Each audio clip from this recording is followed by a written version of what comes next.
Hi there, and welcome to Love Under Lockdown. We're doing a couples communication workshop, but we can't be in the same room with you. So the way that we're going to do this is that we kind of have to pretend we're all in a room together. We're going to be interacting with you as best as we can. You might want to grab a notebook, a pencil, or pen.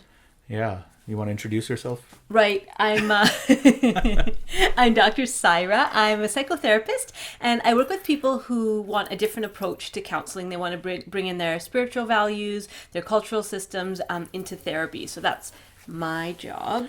And I'm Faizan Sabzali. I'm a technology consultant. And you're wondering, why is a technology consultant talking about relationships? You're a problem solver. I am a problem solver. I have been married to, not a problem, I've not been married to a problem. You're just saying that because they're watching that. I know. Now I can say it. There's nothing you can say because you're live. She can't do anything. So I've been involved in coaching programs as well as personal growth programs for almost 15 years of my life. Since we met. Yeah, she's going to take credit for... I am. Yeah. You were doing nothing before. You were just going along with your blinders. Yes, so that's exactly what I was doing. It lines up, Faizan. That's exactly what I was doing. And obviously, if you ask her, she married me because she had pity on me, right? And she needed a project. So I'm her project, and this is why I'm able to come here. So she's the expert, and really the way the conversation is going to work here is I'll ask her questions, let her pretend to know things, be the expert, and I'll throw in a little, hey, in reality, this is how it actually works. I have a PhD. I know some stuff. You do have a PhD. I know. Some stuff. And this is what happens. When we're talking about love under lockdown, here we are. Here's the under dynamic. Lockdown. So we're here. We're sitting like on the floor. On the floor, and in the lockdown, because we've got guests who are actually self-isolating. We've got kids upstairs. We actually had a great plan of using the upstairs living room as a studio, and there's just too much noise. There's too much planning to, hey, why don't you go over here and you go over here?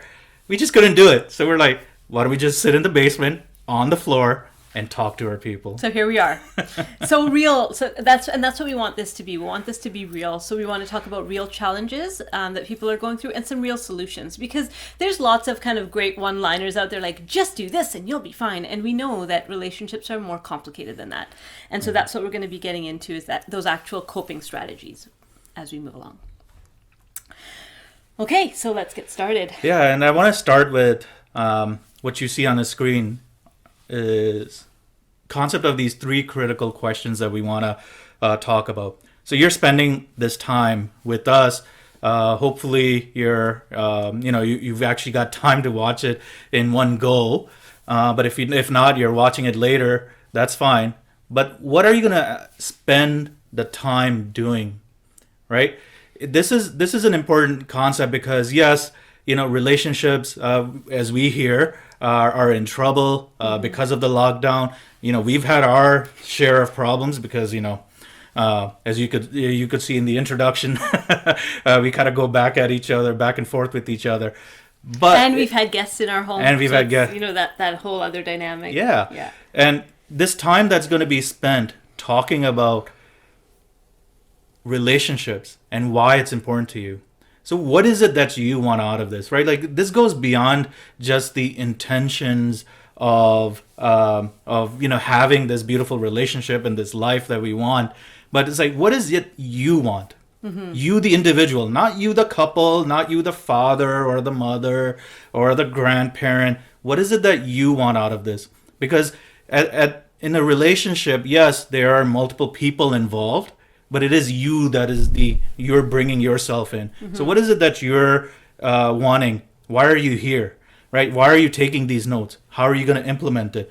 What will you learn, right? What are you hoping to learn from this particular topic that we're discussing here? And then how are you going to build the intention of taking it to somebody else that may be struggling, may not be struggling, but how are you going to share this knowledge? Because this circle of ours is going to grow only when you're going to step up and be the leader of relationships. You're going to be the role model that you may or may not have had. Mm-hmm. And we'll discuss that a little bit later. Great. So here in this next slide, we wanted to give you a little bit of a plan of what we're going to be doing for the next 45 to 55 minutes.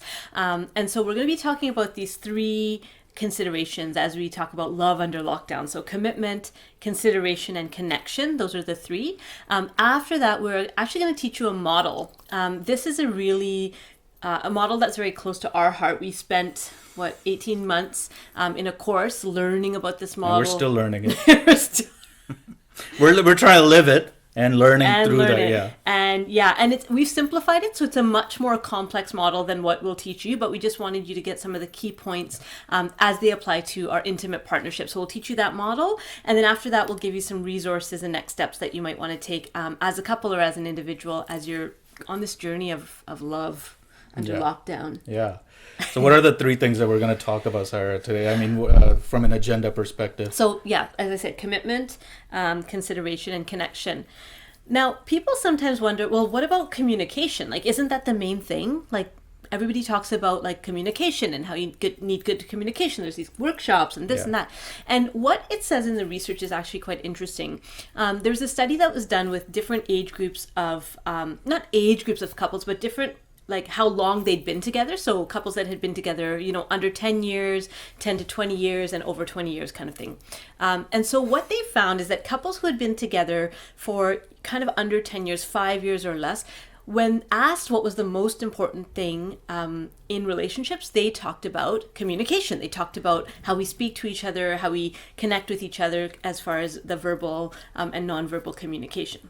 That was their number one thing. However, couples who had been together more than 20 years, the longest lasting couples, what they talked about, and these are couples who have been through, children and grandchildren and loss and change.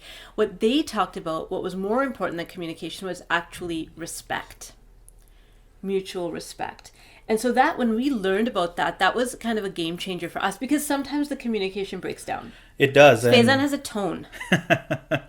I have a tone that she doesn't like, obviously. Right. So sometimes the tone comes out and it's like, but the thing is, at the end of the day, no matter what we're saying to each other, we know that there's this deep, abiding respect underneath the communication mess-ups. And we can have communication.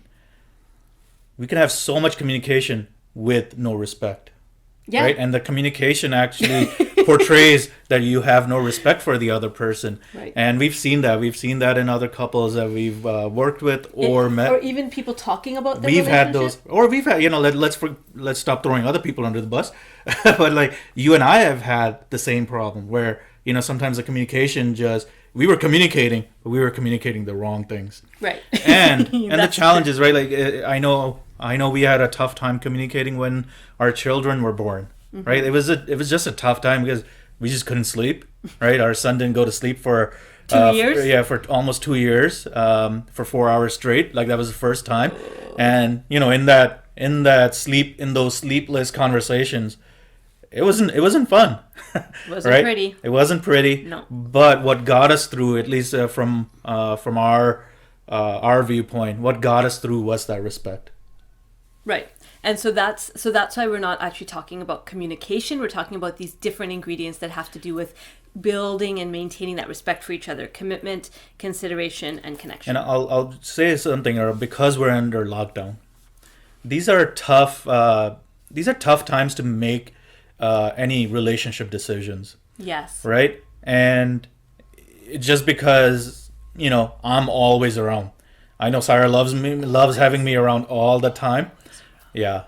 I don't like being around all the time. Around yourself? Around myself, yeah. I'll sure, let's go with that one.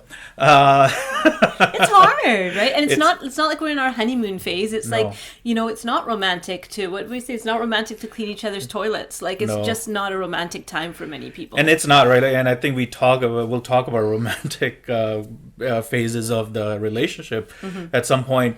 But here, this is a time where, all we can do really is cultivate that respect and focus on, I respect this person. I may not be getting along with this person. This is not the time to make that, kind of the lifetime decisions, unless, of course, there's abuse and all those things that may be happening. But right now is not the time to decide, oh yeah, I don't like this person. No, it's just that we haven't actually had our space. If you think about how much space and what types of spaces you built for yourself, you just don't have access to that right now. I know for Sarah, it was going to the gym, and she doesn't have access to that. So now she's just stuck with me and the kids, and just kind of just bouncing around, and everyone's saying, "Mama, Papa, Mama, Mama." Oh, those conversations get tough, and so this is not the time to talk about a dramatic change in your relationship. Yeah, and I want to interrupt you for a sec and let our viewers know that what we're talking about today are tools and tips to help people who are in generally healthy relationships. Yeah. If you're in an abusive relationship, some of this won't apply to you, because in an abusive relationship, there's a different dynamic going on, and it's really helpful to get some professional intervention if you're in that abusive, physically violent, emotionally abusive relationship. That's a different kind of category of couples, and so this particular talk is aimed at couples who, they're okay, but they're there's stuff that comes up, but there's no violence or addiction or those kinds of issues in the home. Right. So just want to say that up front. Yeah, that's great. I want to start with commitment. So, as Phelan was saying, this is not the time to make game changer decisions about your relationship, because there's too many moving pieces. When we talk about commitment, it's commitment to the relationship, but it's also commitment to all the things that the relationship is attached to, like extended family, right? Like our own personal dreams and goals that we came in with into the relationship, right? So it's not just committing to the marriage, it's also committing to myself in the marriage. It's also him committing to himself in the marriage, and then us committing to our respective family and friend networks and webs that we're connected to, right? It's not going to work if I'm committed to the marriage, but I don't really care about his family. It's just not going to work, because there's something that we used to say when we were kids, like, I can diss my mom, but you can't diss my mom, right? Like, I can be angry with my parents, but when he says something rude about my parents, it really stings. And so even though, we have all these great and juicy stories about our in-laws, I'm sure many of us have those, underneath it all, that commit, because at the end of the day, and we talk about this a lot, at the end of the day, our kids are going to grow up and maybe find partners and get married, and then we're going to be somebody's in-laws, right? And so how would we want that relationship to look like? Could we cultivate that with his parents, or him with my parents? And there are cultural stories involved with in-laws. Yep. Right? And those stories, whether valid or not, we're not here to judge. What we are here to say is, you can actually make the decision to change that story. Mm-hmm. Right? Even if the other person never changes. Yeah. Right. So you, as a person, can decide, you know what, I don't want that relationship. Mm-hmm. I don't want to be the one gossiping about my in-laws.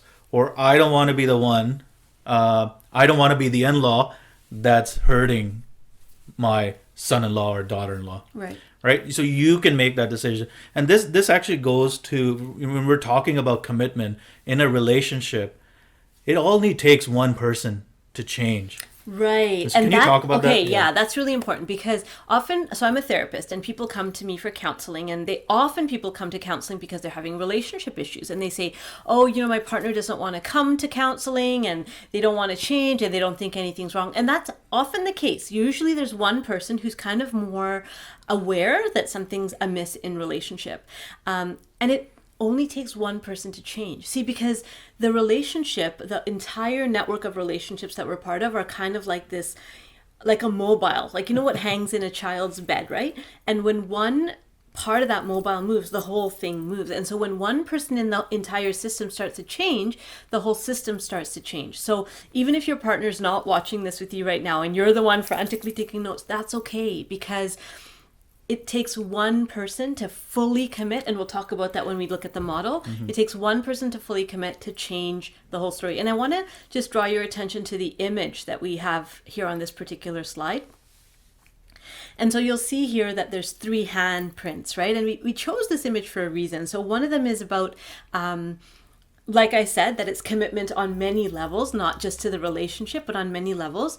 And another reason is because it's like hand paint, and we wanted to bring that point around playfulness, right? Commitment doesn't have to be so heavy and hard the way we usually talk about it. It can be lighthearted, it can be fun, it can be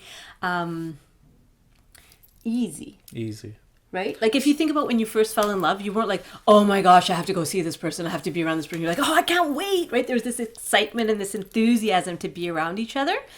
And that fades over time. The excitement of meeting somebody new fades, but then the excitement of who am I going to be in this relationship? I think that to me, I know for me particularly, I don't know about you, I'm not going to speak for you. You better not. Yeah, I'd better not. I made that mistake one too many times. Yeah, for me, it's about finding myself in this relationship, right? Finding who I'm going to be, my voice, my tones that sometimes other people don't like, but me expressing other people, mostly this other people. But it's going to be about that's what excites me. That's not something that has to excite you, but what is it that you can commit to for this relationship? Right? And it can't be the other person. It can't be the kids. It can't be like that those motivations, they pass. Right. At some point they pass. And it changes, right? As life evolves, as our circumstances evolve, that changes. But if we're committed again to just deeply committed to our own vision and have a shared vision with our partner, like that's what we're looking for here. Now, some people might say, well, sure, I'm committing to this person, but I didn't sign up for this. I hear that all the time. I did not sign up for this, right? Because things change, our circumstances change. And so I wanted to tell you a story. And so here on this next slide, you'll see the butterfly story. So have a look. It's a little caterpillar and a butterfly.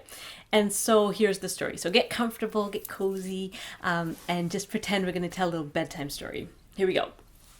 So once upon a time, there was a caterpillar, and that caterpillar was you. And this is actually how caterpillars actually form into butterflies. So the caterpillar is going along, it's doing its thing, it's eating its little leaves and do whatever. And inside the body of the caterpillar, there's these butterfly cells. They're called imaginal cells. And so they are the cells that are going to form the butterfly. But at the beginning, when the caterpillar is just doing its thing, the caterpillar's immune system just kills those butterfly cells, right? And then one day, the caterpillar just gets this insatiable urge to eat and eat and eat and eat and eat. And so suddenly it eats itself out of a home. It's like it has no more leaves left on its little branch. And at that point, it forms that cocoon, right? And the cocoon forms and the caterpillar, it can't even move. And what happens is the caterpillar is so huge now, and then there's all these butterfly cells. The caterpillar's body can't actually fight off these butterfly cells anymore. And so within the cocoon, the caterpillar disintegrates into this kind of nutrient sludge, right? And if we were to try to cut open the cocoon at that point, the caterpillar would actually die because it's not ready yet to emerge, right? It's this sludge and it wouldn't be anything. It'd be this unformed goop. And so within that cocoon, within the safety of the cocoon, the butterfly cells start finding each other and they form the backbone of the butterfly, right? And then the butterfly is formed inside the cocoon. Now what happens is that the butterfly has to emerge out of the cocoon. I think it's called a chrysalis, actually. I think cocoon is for moths. I don't know, my daughter was telling me all about chrysalis and cocoon. Anyway, you know what I'm talking about, right? Cocoon. So it's ready to emerge out of the cocoon, and the way that it does, see, if we cut open the cocoon to let it be free, the butterfly would actually emerge deformed because it needs that struggle. It needs to poke a tiny little hole in the cocoon and kind of squish its way out, and through that squishing, the fluid of the body moves into the wings and it allows the wings to fully stretch and spread. And so here's this butterfly, it goes through that struggle, it gets out of the cocoon, and then it looks around and the world just looks so different, right? It just looks so different. And it sees other caterpillars and it can kind of vaguely remember them, but this butterfly is actually ready to fly, right? This little bush is no longer its home. So why do I tell you this story today? Well, if you can think of your marriage as this caterpillar, right? And Right now, during this COVID-19 situation, we've been cocooned. Yeah. And it's been bloody chaos for many of our families, right? It's everything's fallen apart. It's like there's this mess of, who am I? What are we doing? What are our priorities? We're bumping up against each other and we're forming something new. And we're also playing multiple roles. Some are, of course, on the front line, and that's just a different level of stress on the family, on the person, and then even if you're not on the front lines, now you're right, like you're trying to manage being a teacher as well as try to get the same amount of work done that you were, or you're one of those that have lost their work, and so there's that stress. All of these stressors have added on to now into this marriage, and your marriage is now marriage or any kind of relationships is meant to solve these problems, which is not meant to. Right? Our relationships aren't the things that are gonna solve all of these problems, but that's where our energy goes. Right? That's where, if we're stressed because we feel safe enough in these relationships, that's where we're able to release some of that stress. Yes, exactly. We will act the stupidest around the people we love the most. And that's because we know that we can land here. We can take off all those masks and we can be, unhinged, and we'll still be loved. Right. And the reason again for this story is that if you could think about this time as the time in a cocoon. So yes, things are changing. Things are not the same. It doesn't feel good a lot of the time. But there will be an emergence. And when we start to emerge, when we start to enter back into the world, it may feel like a bit of a struggle as a couple, right? It may feel like you're navigating this new space and there's this that poking that little hole and pushing your way out. But we can do this. And the thing is, once you become a butterfly, you can never be a caterpillar again. Right? After this is over, whatever our relationship looks like after this, that's going to be the next level of our relationship. And we're not going to be able to slide backwards. It's like after you have a kid, right? You can never go back after that. No. And, there is a spiritual concept about struggle is the way, right? To struggle is the way. That doesn't mean to focus on the struggle. That means that through the struggle, we're going to find this transformation. Whatever that vision for you and your relationship may be, you will find it through this struggle. It's not to just not to go back into the cocoon, right? It's to actually start poking that hole and finding, okay, I don't know what that transformation is going to look like. I don't know how my wings are going to work, but it will work. Right.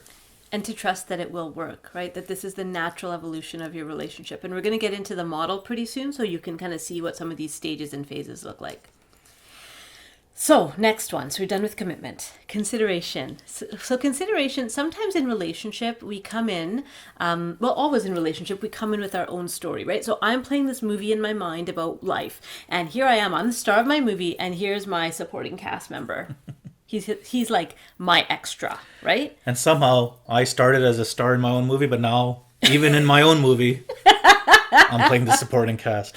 Well, I don't know how that happened, but hey. But that's what we do, right? We make it about us, and we see the other people in our lives as just people who should be there for us, and we forget that he's playing his own movie, right? He has his own plot line, his own script, and his own extras. And so as we're thinking about consideration, thinking of ways that you can actually consider the other person's viewpoint and perspective. It's a hard thing to do. It takes emotional maturity to do that. And one of the examples I give, right, is if you're traveling, you've been traveling alone for all these years. And during that travel, you collected clothes and you collected books and you collected materials to support you during this travel. And so now you have a bag.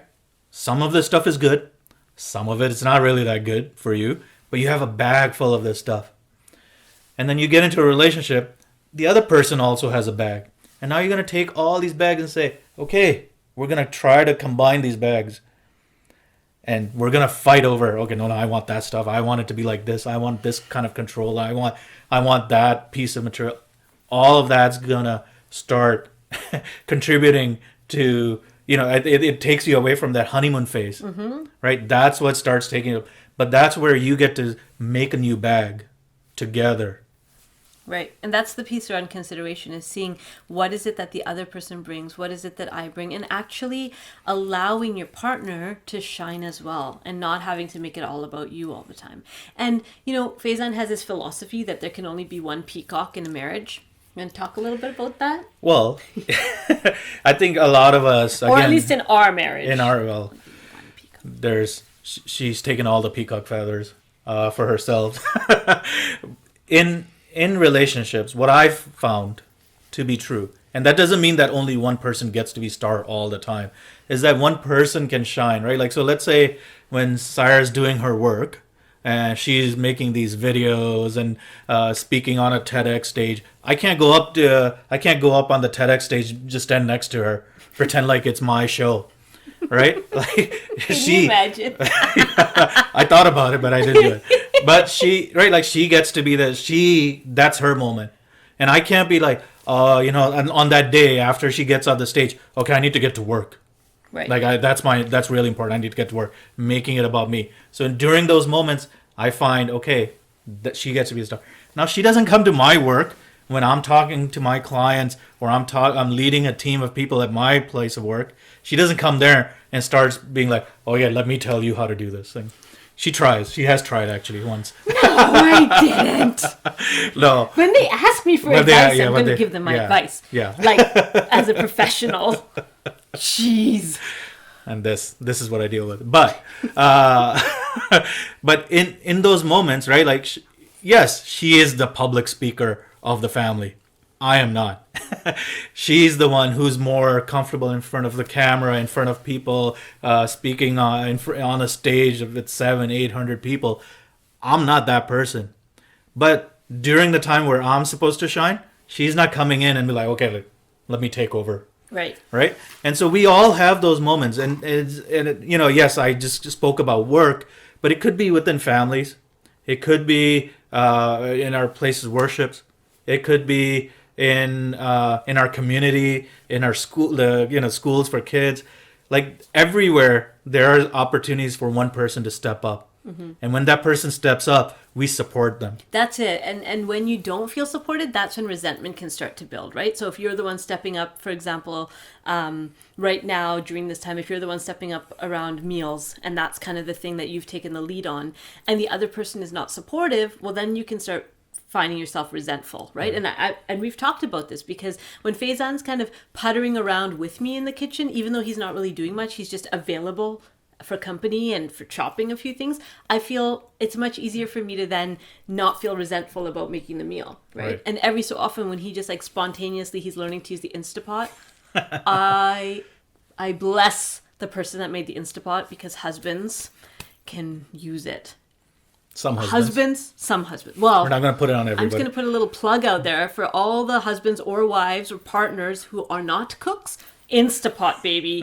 Tasty meals, delicious. You don't even have to know how to cook. So, obviously, anyway, as you've learned, I don't know how to cook. So at all. Well, no, except that one chickpea thing that you do. I do a lot of other things. Oh, the other day he made this chicken salna. It was amazing. So now I'm like, I'm not going to cook that, and now that's on him. So he doesn't like to make it too good, because then he knows that I'll have to stop doing. Yeah, I know that's your strategy. You don't want to be too good at it. Absolutely. Okay, let's move on. Yes. Commitment. People aren't here to listen to us about talking about our cooking stories. That's a separate channel. Commitment, consideration, and finally connection. And so, when we used to give this workshop out in the world, we would talk to couples about staying connected in a daily way, and texting each other, and being connected throughout the day. These days, we don't have to give that, because you're already around each other all the time. But just physically being around each other doesn't mean you're actually connecting. And we've noticed this, right? That Faizan can be on his computer, I can be on my computer, the kids are on their iPads, and we're all in the same room, but we're not connecting. And then we don't understand why our tanks aren't full, right? We're kind of irritable with each other, but it's because we haven't actually meaningfully connected. Fully connected, right. And I think that connection, yes, in the physical space is one thing, but a simple thing like putting your hands on their shoulders or their leg, which you can't see. My love language is physical touch. So Yeah. whenever he does it, I'm like, We'll talk about that later. yes! But He put his hand on my shoulder.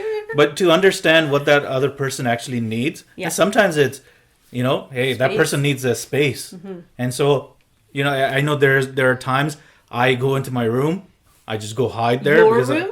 I into my room. What's it, this? Our In that moment is my room. Those 5 minutes that I get it's my room, just to be with myself. But in that moment, Sarah realizes I need that space, and she makes sure the kids aren't gonna just, Papa, I know how to talk to you. Like those kids are staying away as well. So we've kind of tried to figure out what is it that the other person needs. And our son, turning 11 soon, amazingly, like, he just has this instinct, like, just when you feel like, hey, Papa, are you doing okay? Need a hug? Right? Like, he'll just come and just give you a hug. And in that moment, I'm like, yeah, I need something. I need to feel connected, because I'm just busy doing stuff, but I'm not here.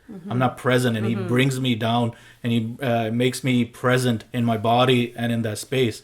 So I think that those things are important when we're talking about connection. It's not just being together in the space. right. It's actually about meaningfully, and maybe we can talk That's- about we'll get to that with the love styles, love languages. So our time is ticking, and we could be talking for hours and hours about all kinds of stuff, but I'm just gonna be quiet in a moment, so you can hear from Faizan, and from something that we call From the Male Brain. So before I let you talk to just him, I'm gonna tell you about male brains and female brains. Brains are the same. All brains start as female, right? So in utero, all fetuses, they start as female, like, as from a brain perspective, they're all the same. If it's a baby boy, then there's this testosterone flush that happens about 8 weeks in, and suddenly the brain is affected by that flush. And so some of the things that happen is that the corpus callosum, the connective tissue between the two hemispheres of the brain, is severed. The frontal cortex, which is around impulse control, is affected. And the parts of the brain that link language, like speaking, to thinking, is also disconnected. So so this is what happens in utero. Now, socialization also has a big role to play. So once that baby's born, the way that baby is taught will also form their brain, right? And then at puberty, again, the testosterone flood, the estrogen flood, and those floods actually happen at different stages and ages. And if you're interested in this, there's some resources we'll give you at the end around, the impact of testosterone and estrogen on the brain. So all that said, women use a lot more words than men. Women use a lot more tones of voice than men. Men, the male brain, and this is, again, generalization, because not everybody was socialized that way, but generally speaking, men can hear about 4 tones of voice, while women can hear about 16. And so when he asks me what's wrong, and I say, nothing, sometimes what he hears is nothing. Most of the times I hear nothing. He doesn't hear that tone, right? And so I'm expecting him to read my language, read my tone, but he actually can't process it, because that's not how his brain is designed. And so there's so much fascinating information, and I'll give you 2 resources for that at the end, about some of these differences. And it's not to explain away or make excuses for anybody, but it is to say that we are designed slightly differently, and we do have certain strengths and certain blind spots. And so if we can learn to work with each other and understand each other's blind spots. Right. And this is going back to what we talked about as consideration, considering where the other person may be coming from. Right. It's, of course, there's some physical traits, there's psychological traits, there's social traits, all of these things that have made us who we are today. Those things need to be considered. You can't, I cannot expect Syra to be like me, to be exactly like the things that I want to do, because this house honestly would be empty, because I don't like stuff. Like, I just don't. I don't like this beautiful things that are around here wouldn't exist, because Yeah. you just have it like a bare box basic, like nothing, not even a rug. and right, and she can't expect me to just take on everything. So it's like, so there is this dance that we do. Yeah. And so kind of talking about this particular thing, when we're talking about this male brain and female brain. One of the things, again, and we are generalizing. Okay, so let's be clear. We are. I'm generalizing, and Asara's generalizing. And people can change, right? So this is kind of the standard model, and then anybody can change their brain if they work at it, right? It's absolutely possible, but this is the standard model based on how most of us, above 20 were raised. Yeah. So I'm gonna just speak here, in particular to men, if you're here listening, and those women who kind of don't. Should I get out of the screen? No. Oh. Am I allowed to be here? You're allowed for to the be secret man talk. The man cave talk. Absolutely. There's no secrets here. Again, I'm generalizing. The responsibility of the relationship, of maintaining the relationship, typically falls on a woman. Why? Oh, sorry, I'm not supposed to. This is also, I've spoken to many men now in the past 10 years, I'd say 10 years or so, who are now, their wives passed away and they are struggling with connecting with their children. Mm-hmm. It's not because their children don't respect them as a man. It's not because they don't love their children. It's that they never took the responsibility of building individual relationships with, of course, their spouse, with their children, and that responsibility typically fell on the mom. And now that they're in this old age, they're struggling. They're struggling not because they don't want that relationship. Now they're craving for it. It's just not available to them because it wasn't cultivated early on. And so what I'm talking about is taking responsibility. And this responsibility conversation is not just about men here. It's also for women, is that we take responsibility for the relationship. There's this concept of, hey, it's got to be a 50-50 buy-in. And I'm here to say, I believe that's wrong. It's got to be 100-100. I have to be in this fully, completely. She has to be in this fully and completely. She can't just give me 50% of herself, and I can't give this relationship 50% of itself, because at some point, this will end. Whether it ends through separation or death, it will end. Mm-hmm. And at that point, if the only thing I gave was 50%, the other 50%, what happened to that other 50%? I put it away. I didn't pay attention to it. And now I'm expected to be this whole person, right? And so my ask, this is not just for men, this is also for women, is take that concept of 50-50 and throw it out. Mm-hmm. You have to commit fully. Right. This is what I found that works for us, is when we're committed fully. And when we are having problems, we can go back to that commitment and say, okay, where am I not committing? And she can go back and say, where isn't she committing fully to this? And that's what I'm here to make sure. That's what I love talking about, is be in this fully, be in this completely. Now, we're in this together, yet as we grew up, we did not have relationship role models. A lot of us grew up without those role models. Some of us had parents whose marriage wasn't that particularly solid. It wasn't that happy for both people, and yet now we're trying to be that. We're trying to maintain a relationship using those techniques and using those models. Mm-hmm. And so what I'm going to suggest is that find those people. And this is not about, showing us as seven best couple. No, don't think of us as those people. Because we are not. We are also working We're still learning. We're still learning. But we do step up and provide that hope for others. But find a couple that you're like, you know what? They've got it going. Mm-hmm. They've got something. They're not perfect, but they've got something. They light up when each other's in the room, right? You can feel the love and the connection and the respect and the bonding. And identify those people, be around those people, and then be those people for others, right? Mm-hmm. Because if you can work on the relationship, then you can be the role models, of course, for your kids, they can see, oh yeah, this is what a healthy relationship looks like. But also for others, you can provide that hope. Because many of us did not have somebody to look up to. And so those are my thoughts. And we're kind of transition into this where these concepts, where the concept of commitment comes from. We're going to talk about this model that Sarah had mentioned that we lived. We've been living now. We lived it for close to 2 years, kind of studying it. But now we're living it to say, okay, where are we on this particular model? So before we do that, I did mention love languages. So a quick plug on that. So what are the 5 love languages? There is physical touch, words of affirmation, quality time, acts of service, and gift giving. So your partner, so the key is to figure out what is your partner's love language and then speak to them in their language. So what are your love languages? Come on. I was pointing at. You don't know this yet? No, I'm telling for them. No, you tell them. Physical touch and words of affirmation. You got it. And what about me? His is quality time. And? Acts of service. Right. So she almost got it.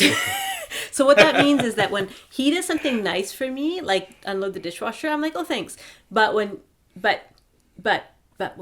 I do that for him, it's a big deal. Like when I do things to make his life easier, he thinks of that as a big deal. When I tell him I love you so much, he's like, oh, thanks. But when he tells me that, see, that's my love language. I need to hear those words. It's a huge deal to me. And when we're talking about love languages, one or the other, it's really hard to do the one that you're not. It's so hard. Right? Like it's because we assume, right? Yeah, we assume that everyone loves the way we do. That, and it's difficult for me to just be vulnerable and say I love you so much. You mean the sun and the moon. Let me bring it down. No, he can't even say it right now. I can't. It's not in me. I gotta go get a poetry book and then maybe read it to her, and or play some music and be like, yeah. That's what I was trying to say, because I can't say it.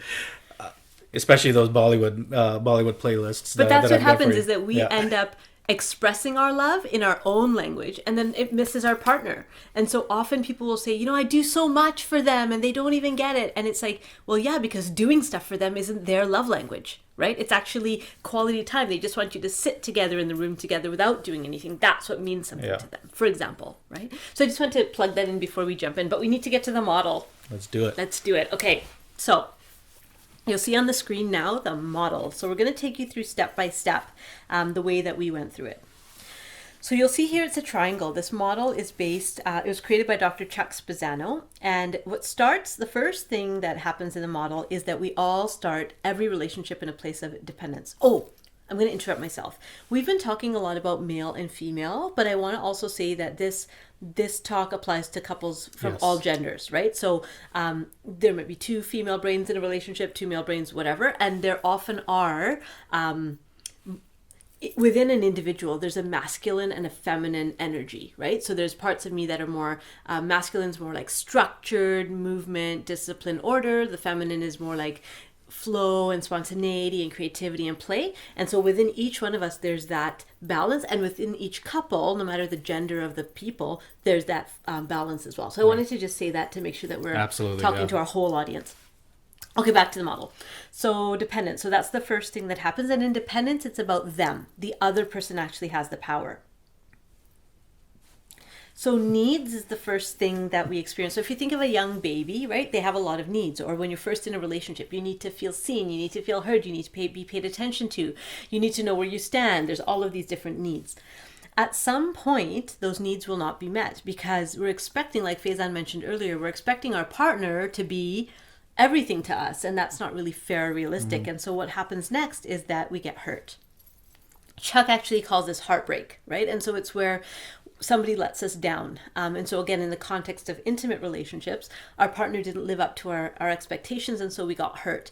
Sometimes those expectations are actually unspoken expectations, which makes it tricky, right? And so here we get hurt. And so this model, if you think about yourself as a child, as a baby, and your parents are the one that are providing for you, and when you couldn't speak, and there were times they, either they were busy, they couldn't pick you up, or you were crying, and you've had those experiences possibly with your own children, if you have them. There's this hurt, this heartbreak, like, I am not being heard. I am not being listened to. I need something, and these people aren't providing it for me. And so this cycle that we're kind of going through with this triangle, it repeats itself, right? Like so, and we'll kind of talk about where we are with our relationship and with our parents versus our partner. So after hurt, see, hurt, there's people who spend their entire lives stuck in hurt. And we call that the victim mentality, right? Where bad things just keep on seeming to happen to them, and like one thing after another, and they just keep getting hurt. And they're like, they get smaller and smaller and more deflated. It's the Eeyore syndrome, right? Like everything bad always happening. So most of us don't like to live there because it's uncomfortable and it's deflated. And so we move to the next stage, which is judgment. So in judgment, we say, I know what the answer is. If you just change, our problems are solved. Just do it my way and we'll be fine. It's a little bit more empowering than hurt. The problem is it's still relying on the other person to give you what you need so that you can feel better, right? So that's the challenge with judgment. So this left side of the triangle is all the phases of dependence. In order to flip over the triangle, in order to keep going, people, when they're in judgment, again, there's adults who spend their entire lives in judgment, where it's never their fault, it's always someone else's fault. But most of us who are interested in personal growth and development, we realize that maybe I'm the common denominator, right? Maybe I need to take some accountability. And so when we do that, we flip over into independence. And so independence is where now I have the power. It's about me. So the first thing that happens is that we gain control. We take our control back of our lives.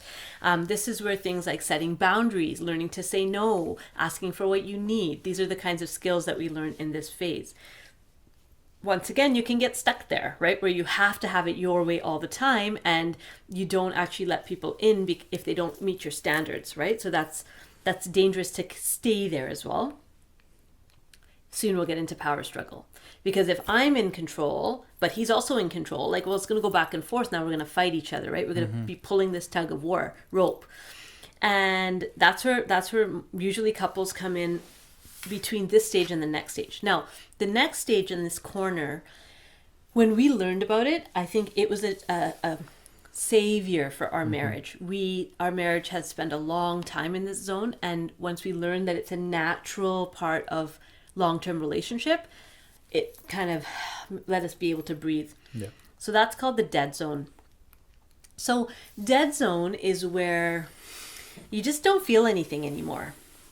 You're not fighting like you were in power struggle. Yeah, and this is where people sometimes say, I've fallen out of love. We're good friends, but there's yeah. no passion anymore. Yeah. This is actually where affairs happen, right? Because there's no fire here between me and my partner, but this other person just lights me up and makes me feel alive, right? And so I'm finding that fire and that excitement and that connection, and I'm not finding it in my partnership. So this is where that's the risk of this phase. And there are marriages that die here, right? There's, if you think of maybe older couples that you know that they're in the marriage, there's nothing there, right? They don't even seem to like each other, but they're just together. That's a marriage that's in the dead zone. And no matter how long you've been in the dead zone, you can get out of it. Right. And that was what was really helpful for us, is that understanding that you don't have to, this doesn't mean it's over. This doesn't mean this is how your marriage is going to be for the rest of your life. One of the things that Chuck says, he says, is in couples who are compatible, so they're kind of similar values, they have 100,000 mountains to climb in the dead zone. And then he says couples who are passionate, so couples who are not the same and they have lots of that like intense conversation and fighting, they have 100,000 mountains to climb in power struggle, right? And so we all have our hurdles to overcome as we're going through this. And this isn't about judgment, right? Like, this isn't about judging, like, oh, am I the problem? Is he the problem? Like, this is not about placing blame. This is about really reflecting on, where is my relationship right now? Mm-hmm. And this again, we'll go through it. This does not just apply to our intimate relationships. Right. This could apply to my relationship with my parents. This can apply to my relationship with my children. This can apply to my relationship at work, right? Where am I here? And then I am the one that can change, right? I can move from needs to hurt, to judgment, to control, to power struggle, to dead zone, and to the next. So just like we had to get accountable to move from the dependent to the independent side, if we want to move to the next side, we have to do something. in order to get to interdependence, which now it's not about them having all the power, it's not about me having all the power, it's about the two of us together being a team. But in order to get around that corner of the dead zone, what's required is commitment, which is the last thing you want to do when you're in the dead zone. You want to get away, right? You want this to be over. You just want this to be done. Okay. But what I found with dozens and dozens and dozens of people, and what Chuck's found with thousands and thousands of people, is that when somebody fully commits, if one person, just one person, fully commits to the relationship, one of two things will happen. Either it'll just naturally melt away because you're done, you're kind of complete with each other, and there's not a lot of drama, it's just kind of naturally done. Or you go to your next level of intimacy and connection in the relationship. Our unconscious fear of intimacy is so strong that we would rather end the relationship than actually move closer. Right. That's how messed up we are.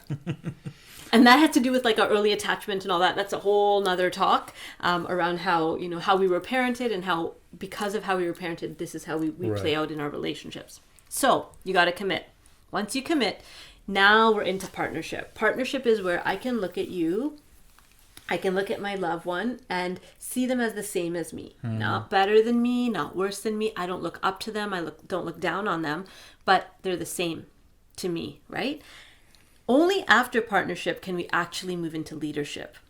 So again, like Faizan mentioned, this doesn't just apply to intimate partnership, right? This can apply to your work situation, your health care, like how well you take care of your health. This can apply to your relationship to your parents or siblings.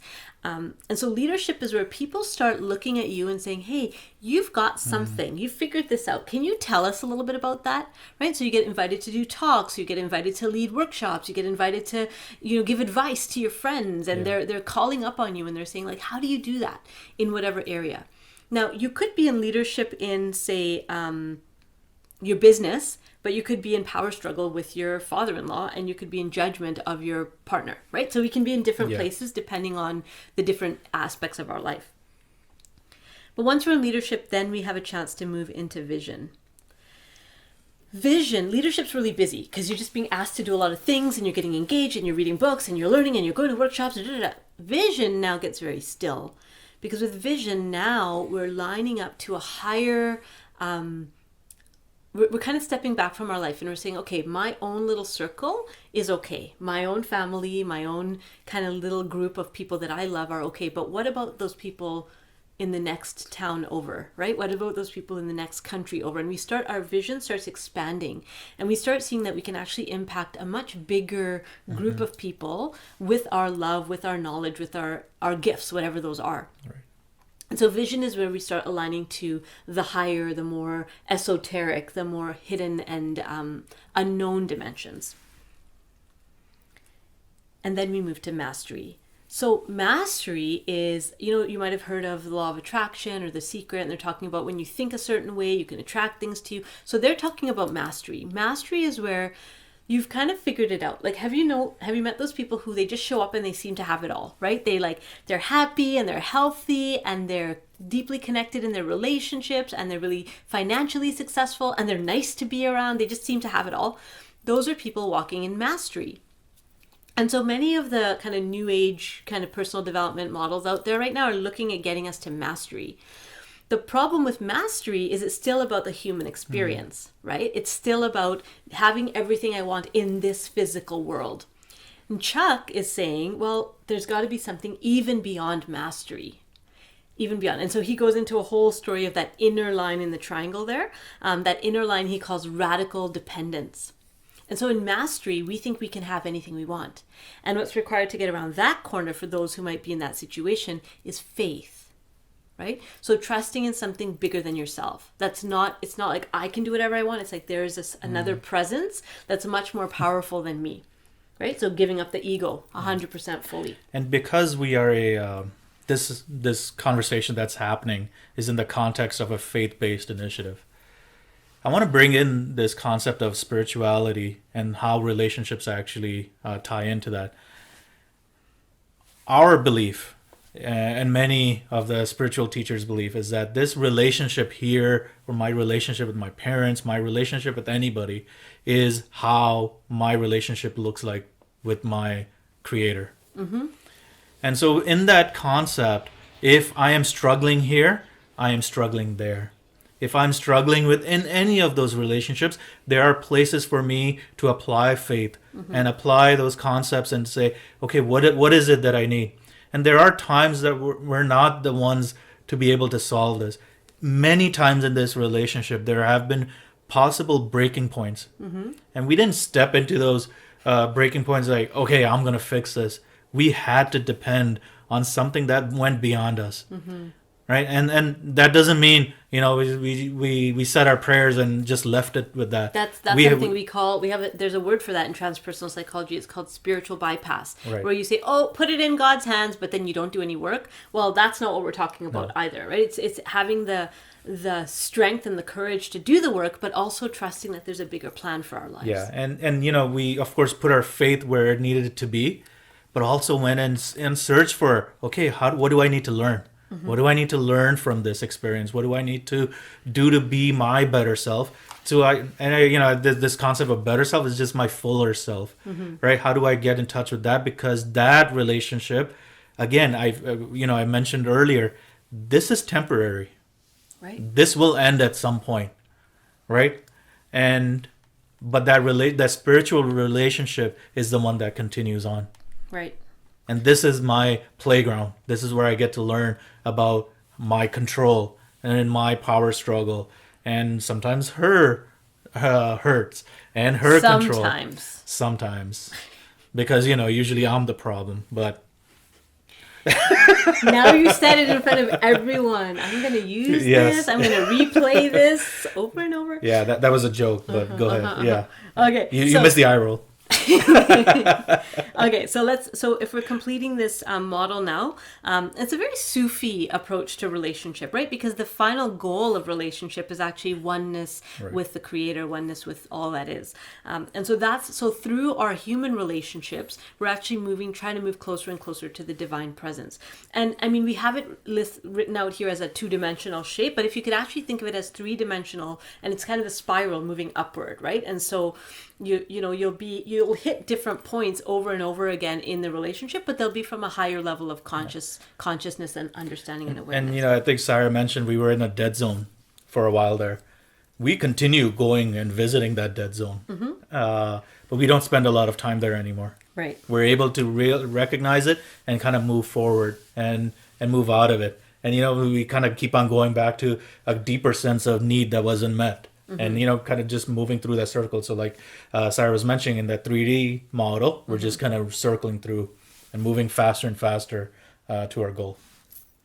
So we want to leave you with two particular rituals that we would suggest that have worked for us, that we'd want to pass along to you. And it's also based in the research. I'm always like, has to be evidence. So there's evidence around that these things work as far as, keeping people kind of connected and on the same page. So one is gratitude, and the second is the God box. So do you want to talk about gratitude? Yeah, I think in these times, especially in these times, because there's so much going on, it's easy for us to pay attention to what's not working than what is or has been working. Right. And what I will kind of challenge everyone to do is make a list, whether that's every night, once a week. Make a list of things that you're grateful for. Make about your partner, about other relationships in your life that are actually bringing you joy. Right. And these things, I think and sometimes I know when I started, it was really hard, like really hard to say, okay, what is actually but it's small things. Sometimes it's just small things. Like I know for Cyrus, like if I touch her, or for Cyrus, for me, it was like, she actually gives me my space when I need it. Even if it's just something small like that, just write it down and pay attention to that. As much as you can, focus on what you're grateful for. Especially at this time, right? Because there's so many things that we can get lost in worrying about, because there are a lot of worries. Like, we're worried financially, we're worried, there's so many things. And these are things that can tear a relationship apart. And so at this time, especially, these two tools of gratitude and God box are really important. So let me tell you about the God box. So I brought our God box so you can see it. Okay, this is our God box. This is what it looks like. It's very fancy. Yours doesn't have to be fancy. It can just be like a plain old tissue box. It can be a Ziploc bag. It doesn't have to look anything like this, but this is ours. And what we do is that we, when things are hard, right? When there's things that are just too hard for either one of us to think our way out of, things that no matter, even if we tried to, we couldn't really have meaningful impact on, we write those down on a strip of paper and put it in the God box. So the kinds of things that go in there are my father's illness, right? My father being ill, for example. That could like it's not something I'm going to be able to fix, or Faizan's going to be able to fix. It's going to need a miracle, right? So I put it in the God box. Or I know so our kids also add to this God box. So one of the things that my son wrote one year are animals dying in the ocean. Right? This was keeping him up at night. Like he couldn't sleep because he was so worried about these animals dying in the ocean when he was 5 years old. And so he wrote it in the God box. We have to have a place to put these deep existential pain and fears that we have. And so what we do is we put it in the God box. And when we do that, we actually let it go. We say, you know what, this is beyond, I've done everything I can do for this situation. Now it's up to you. Yeah. Right? And so that's what the purpose of the God box is. And the existential pain that Sarah was talking about, these things impact our relationships because of that angst, we're not able to actually fully connect. Right. And then the other person's like, okay, am I doing something wrong? Like, no, I'm worried about this larger global scale type of problem. Has nothing to do with that one person, but because we're not able to communicate that and we're dealing with it on our own, it actually impacts the other person because they're taking it on. It must be me. I must be doing something wrong. Right. And so what we do is on New Year's Eve, we open up the God box, we look at the strips. Some of them have been solved just with the passage of time, and some of them haven't. And so we just put things in there all year long. And again, it's about, we've given you 2 suggestions, gratitude and God box, but think about what are some personal rituals that you and your partner can create. And these are things you do on a regular basis. So gratitude, I've started in the last couple of months, every single night before bed, I have a little journal. We bought these journals. I thought they were going to be full size. They come in, they're like this big. I was so angry. I got so mad. And then I'm like, okay, fine. So we each have one of those. It's called a 5-year journal. And so you have like this much room to write. So you can only really write one thing that you're grateful for. And then next year, so it's like on one page, it'll be May 20th, 2020, 2021, 2020. So every year we can kind of look back and say, last year at this time, what was I grateful for? So there's one example of how to do it. But doing it regularly as a ritual, as part of your, and it doesn't have to be once a day. It could be once a month. It could be once a week, but a regular standing ritual. So I want to talk to you. I mean, we're coming to we're coming to the end.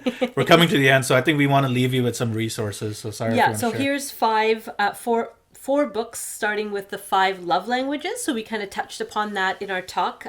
It's a really great read if you're interested in that. The Female Brain, really fascinating read. She also has another book connected to this called The Male Brain. So whether you're trying to understand the females in your life or the males in your life, those are great. Men Are From Mars, Women Are From Venus. Fantastic and funny guy. And it's classic, and it's neat because he was aware of some of these things way before the neuroscience caught up to him. So it's really neat to see how John Gray was right on point.